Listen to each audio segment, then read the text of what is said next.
It started on a blistering July morning at Fort Hamilton. The training range buzzed with activity, boots scuffing across gravel, rifles being uncrated, and the bark of instructors drilling recruits who still looked more like kids than soldiers. At the edge of it all stood Private First Class Kara Dawson, her hands full of foam earplugs. She wasn't assigned to the firing line. She wasn't trusted with live ammo yet. Her job was simple: pass out safety gear, make sure every recruit had their ears covered, and stay out of the way. She looked the part of soldier, standard fatigues, hair pulled tight into a bun. But to most of the recruits and instructors, Kara was invisible. She was the girl who carried clipboards, handed out supplies, and ran errands no one else wanted. But behind her quiet presence was a girl who had spent her whole life watching from the sidelines. Her father had been a Marine, her brother a Ranger. But Kara? She'd been told since high school that she wasn't cut out for combat. Too small, too quiet, too careful. Still, she joined anyway. That morning, as rifles cracked across the range and the air filled with the acrid scent of gunpowder, Kara wove between firing lines, pressing earplugs into calloused hands. Some recruits muttered thanks. Others didn't even glance at her. She caught more than one smirk: the supply girl, babysitter, clipboard soldier. Kara ignored them. She had trained harder than anyone to get here. She wasn't just here to hand out earplugs. And then, everything changed. A black SUV rolled up near the range, dust curling off its tires. From it stepped a man in desert tan gear, his beard clipped close, his uniform bearing no obvious rank. The recruits straightened immediately. Whispers shot down the line. "SEAL!" Someone breathed. The man walked like the ground itself bent for him. He stopped at the edge of the range, crossed his arms, and scanned the firing lines. His gaze flicked over Kara for a second, just long enough for her to drop her eyes back to the box of earplugs in her arms. The range sergeant jogged over. "This is Chief Petty Officer Ryan Hale, visiting from Coronado," he barked, loud enough for everyone to hear. "Pay attention. You might learn something." Hale gave the recruits a curt nod. No smile. No wasted words. He didn't need them. The sergeant pointed at Kara. "Dawson, keep things moving. Earplugs out, let's go." Kara moved down the line again, trying to ignore the weight of the SEAL's eyes on the range. She'd heard stories about them. Men who'd fought in deserts and jungles, who'd pulled off impossible rescues, who were ghosts one second and lightning the next. What she hadn't heard, what no one had, was that sometimes those men noticed the people no one else did. Because after the recruits cycled through another round of firing drills, Chief Hale stepped closer to Kara. "You," he said. Kara froze. "Me, Chief." He didn't smile, didn't frown. He just held out his rifle, an M4 with a custom scope and foregrip. "Cover my 6. The words hit her harder than any gunshot. Every recruit nearby turned their head. The sergeant blinked in disbelief. Kara stared at the rifle like it was made of fire. She'd handled weapons in training, sure, but no one had ever just handed her a rifle. Not like this. Not in front of everyone. And certainly not a SEAL. "Sir, Hale cut her off. "You want to be invisible? Keep handing out earplugs. You want to be a soldier? Take it." The weight of every recruit's eyes burned into her back. She could hear the whispers, the mocking chuckles. But Kara's hands moved before her brain caught up. She shifted the box of earplugs under one arm, reached out with the other, and took the rifle. It was heavier than she expected, warm from his hands, alive in a way she'd never felt before. Chief Hale nodded once, almost imperceptibly, then stepped to the line. "We're running a live-fire exercise. You're with me." And just like that, Kara Dawson, the girl no one noticed, was pulled from the shadows and thrown into the fire. The command echoed in Kara's head. "Cover my 6." She had barely breathed the words back before Chief Hale had taken position at the range's far left firing lane. But this wasn't a normal drill. The targets were moving this time, swinging steel plates, some human-shaped, other small discs meant to test reflexes. Hale chambered around, raised his rifle, and let the first shot crack through the humid morning air. The steel target downrange pinged, swinging wildly on its chain. He didn't stop. 3 more shots followed in perfect rhythm. Kara, standing a step behind and to his right, gripped the rifle like it might explode. She wasn't firing. Not yet. But she felt the weight of his order pressing on her chest. The range sergeant frowned, but didn't interrupt. Even he wasn't going to question a SEAL's methods. The recruits, though, they were eating it up. "Look at Dawson," someone muttered. "She's holding his back up like she knows what she's doing. Probably drop it in the dirt." Kara blocked them out. She remembered her father's voice during their rare afternoons at the hunting range back home. Never let the noise get in your head. Focus on what matters. What mattered now was Hale's back. As he moved through the drill, targets at 50 yards, then 100, then a sprint to a new position, Kara followed his motion, scanning the other firing lines, the empty field behind them, the trailing beyond. She wasn't sure what she was supposed to be looking for, but she knew this. If someone tried to sneak up behind him, she'd be the one to stop it, and that meant she couldn't afford to doubt herself. When Hale finally lowered his rifle, his breathing steady, he glanced at her. His eyes flicked down at the weapon in her hands. "Safety on?" he asked. "Yes, Chief." "Good." Finger outside the trigger guard. A faint nod. Approval. Not given easily, but given nonetheless. Then he did something no one expected. He pointed downrange at a fresh set of targets. "Your turn." Kara's stomach lurched. "Sir, you heard me." His voice was granite. "If you can cover me, you can cover yourself." The recruits erupted in whispers again. The sergeant took a step forward, opened his mouth, but Hale silenced him with a raised hand.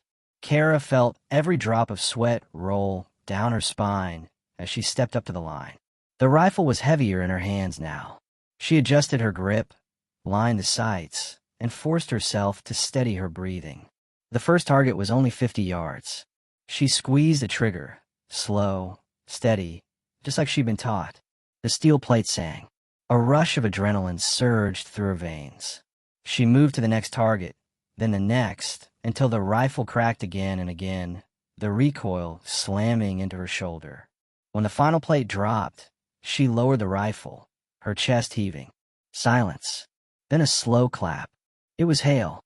"Not bad," he said, his voice calm, but carrying a weight that made every recruit stiffen. "Not bad at all." The sergeant looked like he'd swallowed a lemon. The recruits were wide-eyed, their smirks gone. For the first time since stepping onto that range, Kara Dawson wasn't invisible, and she knew this was only the beginning. The range had gone quiet after Kara's shots rang out. The recruits who once laughed at her now avoided her gaze, as if acknowledging what they'd just witnessed was too heavy for their pride to carry. But Chief Hale didn't let the silence linger. He stepped closer, his boots crunching on the gravel, and looked Kara dead in the eyes. "You hit 5 out of 6, he said. "That's not luck." Kara straightened, gripping the rifle with clammy hands. She wasn't sure if this was praise or the start of something else. Hale tilted his head. "Ever done that blindfolded?" The recruits snickered nervously, mistaking it for a joke. The sergeant frowned, shifting uncomfortably, but Kara caught the glint in Hale's eyes. He wasn't joking.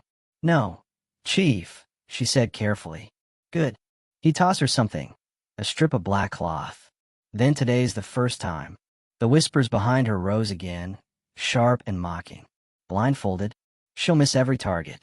But Kara's heart didn't let her back down. She remembered being 12, her brother blindfolding her in the woods back home, challenging her to tell him where he stood just by listening. She had failed then, but now was different. She tied the cloth around her head, plunging herself into darkness. The world shrank to sound, gravel crunching, wind against her cheek, her own heartbeat thundering in her ears. Hale's voice was low, steady. "Trust your training. Feel the rifle. Count your breaths." She raised the weapon. Her fingers knew the shape of it. The stock against her shoulder, the cold steel of the trigger guard, the sling brushing her arm. A buzzer sounded. The first target was released. Kara inhaled slowly, exhaled. She let the sound guide her, the faint creak of the chain as the steel plate swung. She squeezed the trigger. Ping! The range erupted with shocked murmurs. "Lucky shot," someone whispered. But Kara didn't hear them. She was already listening for the next. The second target moved differently, swaying left to right. She tracked it with her body, not her eyes. Another breath. Another squeeze. Ping. Now the whisper shifted. Uneasy. Confused. By the time she dropped the blindfold and saw the last plate swaying in the distance, Hale was grinning. Not widely, but with the quiet approval of a man who'd seen something rare. He clapped her on the shoulder. "You've got instincts, Dawson. Don't waste them." The sergeant cleared his throat, his voice hoarse. "That's enough for today." But Hale wasn't finished. He leaned close to Kara, his words meant only for her. "Tomorrow, meet me at dawn. Not here. The obstacle course.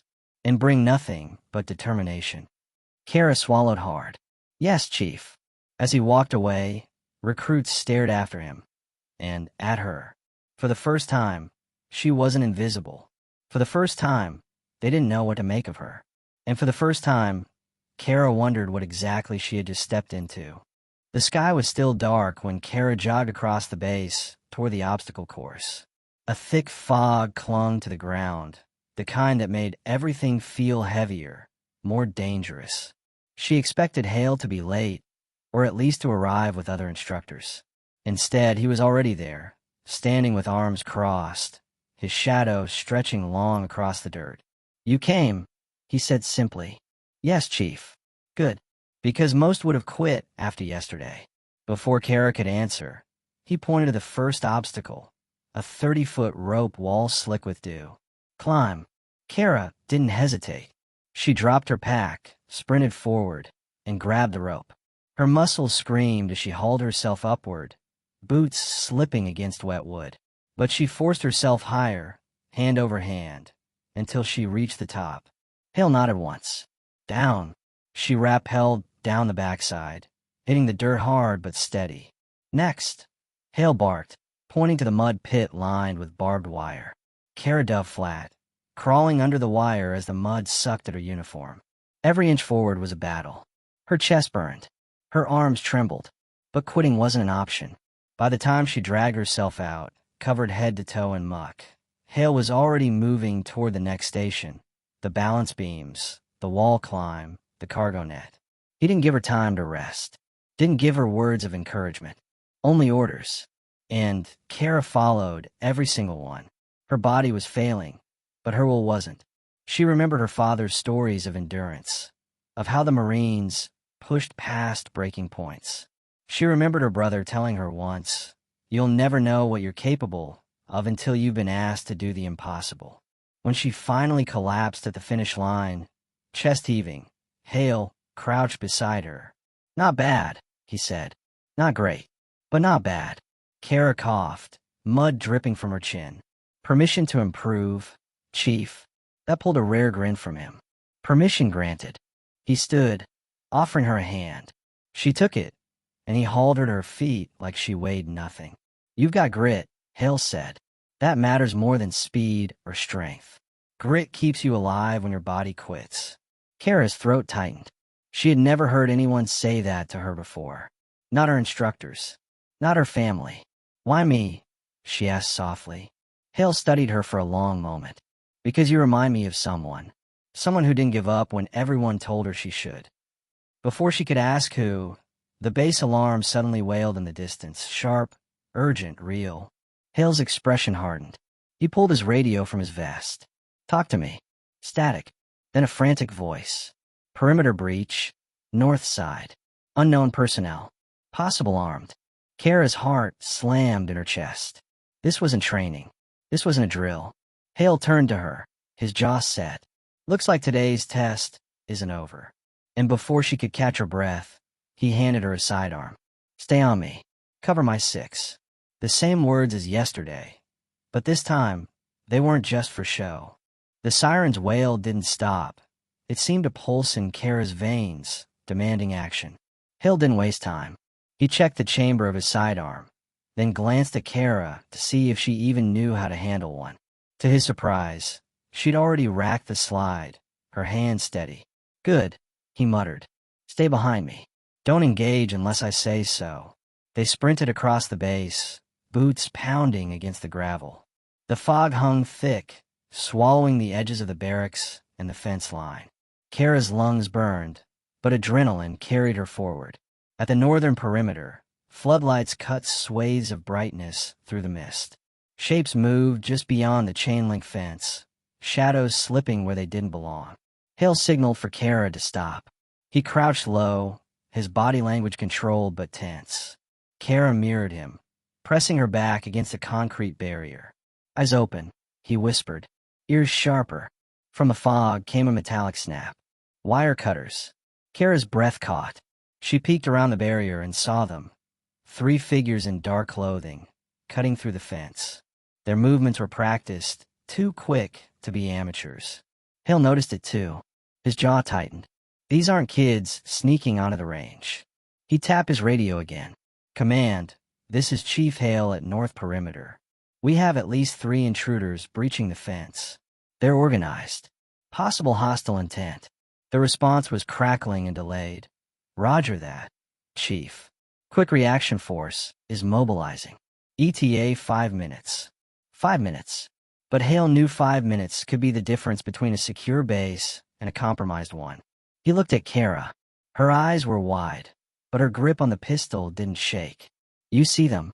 He asked. Yes, Chief. You understand what this means? She swallowed hard but nodded. They're not here by mistake. Hale gave a grim smile. Correct. Which means we don't wait. He motioned for her to move left, using the barriers as cover. Kara obeyed, crouching low, trying to quiet her boots against the gravel. Her heart pounded, so loud she was sure the intruders could hear it. The first figure slipped through the cut fence. Then the second. Then the third. They moved with military precision, covering each other, scanning with small suppressed weapons. Kara's stomach twisted. These weren't just trespassers. Hale raised his hand, signaling her freeze. Then he moved fast, stepping out from cover, weapon leveled. Drop it, he barked. His voice cracked through the fog like a rifle shot. The intruders froze, startled. For a heartbeat, Kara thought they might comply. But then one lifted his weapon. Crack! The suppressed round whizzed past Hale's shoulder. Time slowed. Kara didn't think. She reacted. She raised her sidearm, aimed at the muzzle flash, and fired. The intruder stumbled back, his weapon clattering against the fence. Hale didn't miss a beat. He dropped the second man with a precise shot to the shoulder, sending him sprawling. The third turned to run, but Hale was on him in 3 strides, tackling him to the ground. The fight was brutal and fast. Fists, elbows, the grunt of breath forced from lungs. Hale subdued him with a choke hold until the man went limp. Kara stood frozen, the pistol still raised, her hands trembling now that the adrenaline dip had hit. Hale rose, dragging the unconscious intruder by the collar. He glanced at her, expression unreadable. You did good, he said. Kara blinked, barely believing the words. Did I just? Yes, Hale cut in. And you'll have nightmares about it. That's normal. But you stayed in the fight. The quick reaction force arrived seconds later, weapons at the ready. They fanned out, cuffing the injured intruders and securing the fence. Hale handed them over, but his eyes never left Kara. She was pale, shaking, but she hadn't dropped her weapon. He stepped closer, lowering her pistol gently. Breathe, Dawson. You're still standing. That's what matters. She nodded shakily, forcing air into her lungs. But inside, she knew something had changed forever. She wasn't just a range assistant anymore. She wasn't just the girl handing out earplugs. She was someone who had fired when it counted. And the weight of that truth pressed down heavier than the mud on yesterday's obstacle course. The sun was rising when Kara sat in the debriefing room, still in her mud-stained uniform, hands clasped tightly in her lap. Across from her sat Colonel Briggs, the base commander. His weathered face was a mask of authority, though his eyes studied her with curiosity. Chief Hale stood at attention beside him, giving his report in clipped, precise tones. 3 intruders. Well-trained.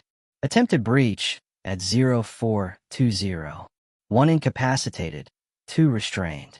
Recruit Dawson engaged 1 hostile with accurate return fire, preventing further escalation.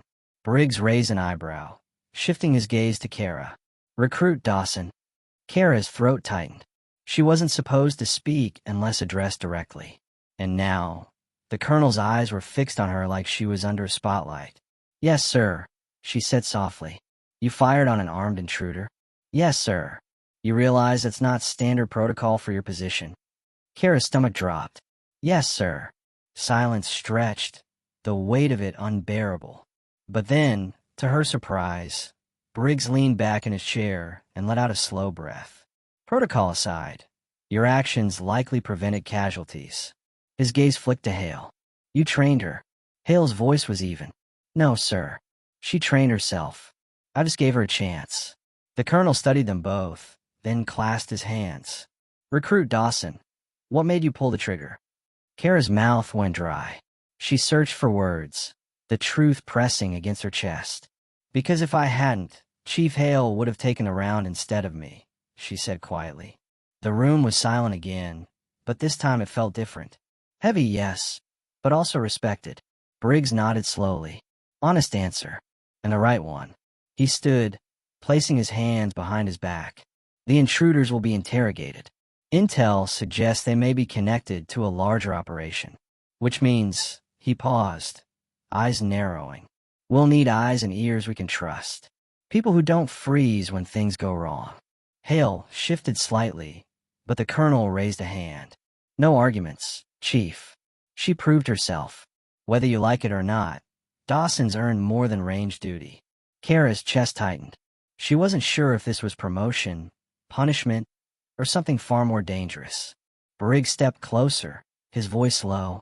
"Recruit Dawson, how do you feel about covert work?" Her pulse spiked. "Sir, undercover, observation, blending in where uniforms can't." Kara hesitated only a second before answering. "If it's where I'm needed, sir, I'll do it." The colonel's lips curled into a faint smile. "Good, because this isn't about what you want anymore. It's about what you can handle." He turned to Hale.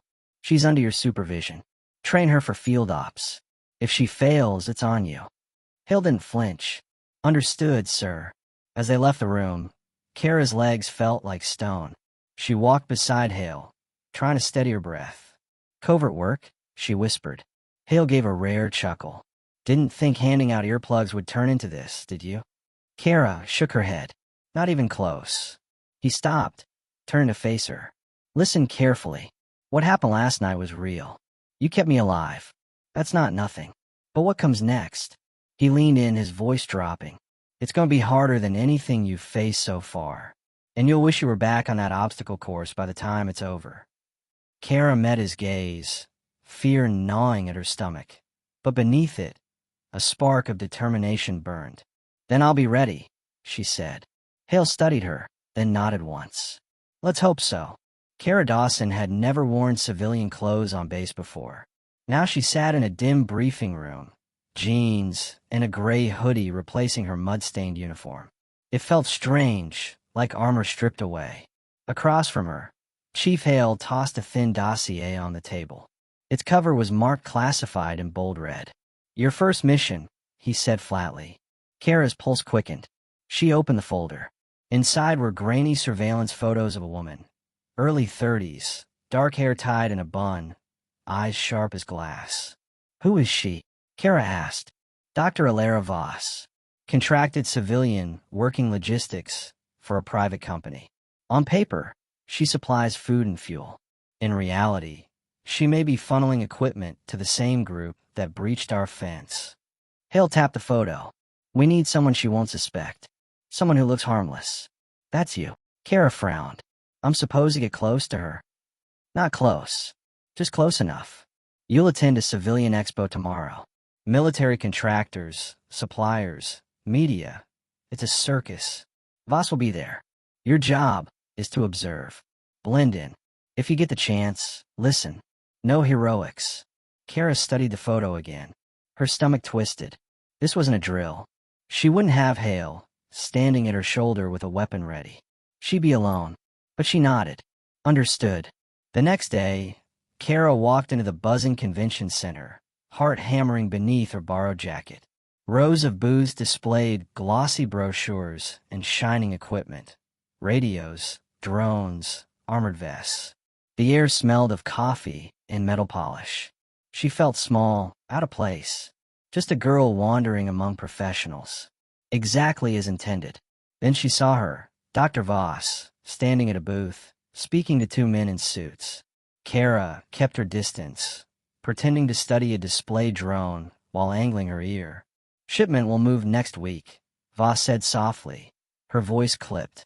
"Route is untraceable if your people stick to schedule." One of the men nodded. "And the extras? They'll be in the cargo, disguised as spare parts." Kara's stomach tightened. Extras? Cargo? She knew she should pull back, but her curiosity pulled her closer. That's when Voss's sharp eyes flicked toward her. Kara froze. She quickly shifted her gaze to the drone, pretending fascination with its specs. Her fingers trembled as she traced the information card. But Voss smiled faintly, as if amused. She turned back to the men. "Excuse me," Kara murmured, backing away, heart racing. She forced herself into the crowd, blending among journalists and contractors. Her earpiece crackled. Hale's voice. "You all right, Dawson?" She pressed her hair to hide the mic. "She saw me. Stay calm. Get out slowly." Kara walked steady, though every instinct screamed to run.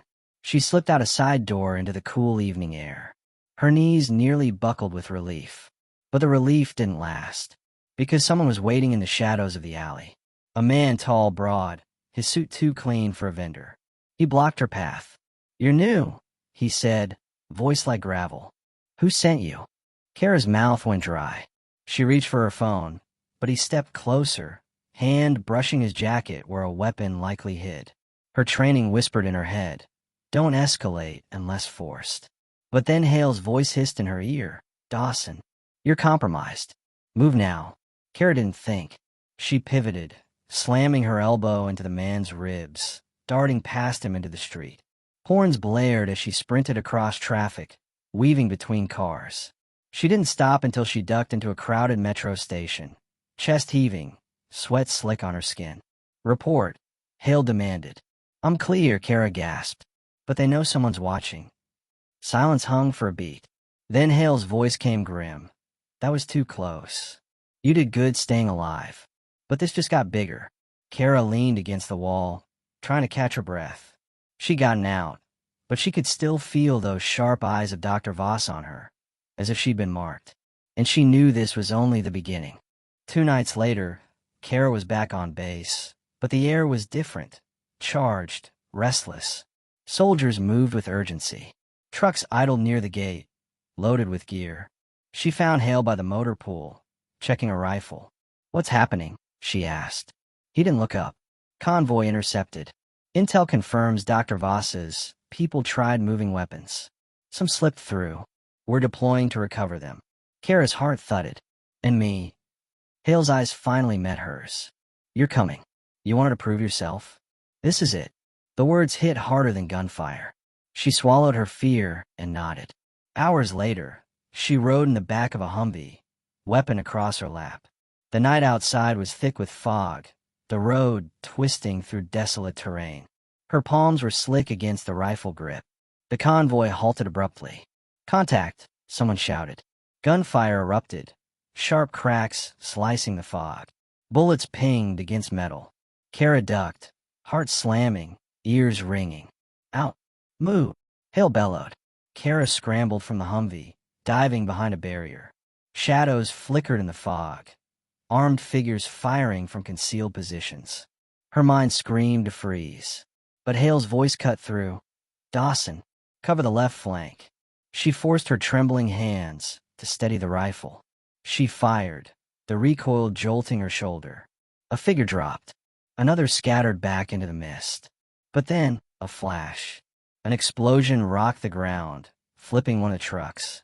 Flames roared, painting the fog orange. Soldiers shouted, pulling wounded from the wreckage. Kara's breath caught. One man was pinned under debris, screaming. Without thinking, she dashed forward, bullets whipping past. She dropped her rifle, straining to lift the twisted metal. "Help me," she cried. 2 others joined, and together they dragged the soldier free. "Go!" Hale's voice thundered. Fall back. Kara grabbed her rifle, covering the retreat. Her chest burned, lungs raw with smoke. Every step felt like a war in itself. Finally, they regrouped behind an embankment. The firefight dwindled as the attackers melted into the fog. Kara collapsed her knees, gasping, ears still ringing. Around her, medics worked furiously, soldiers groaned, and smoke curled into the night sky. Hale crouched beside her, his face grim but proud. You kept your head. You saved one of ours. You fought. Kara wiped soot from her face, her hands still shaking. I was terrified, she admitted. Good, Hale said. Fear keeps you alive. Courage is what you did anyway. She looked at the burning wreck, at the soldiers tending wounds, at the fog hiding enemies still out there. And she realized something deep and unshakable. She wasn't the girl who handed out earplugs anymore. She wasn't even just a recruit. She was part of this fight now. And no matter what came next, she wasn't turning back.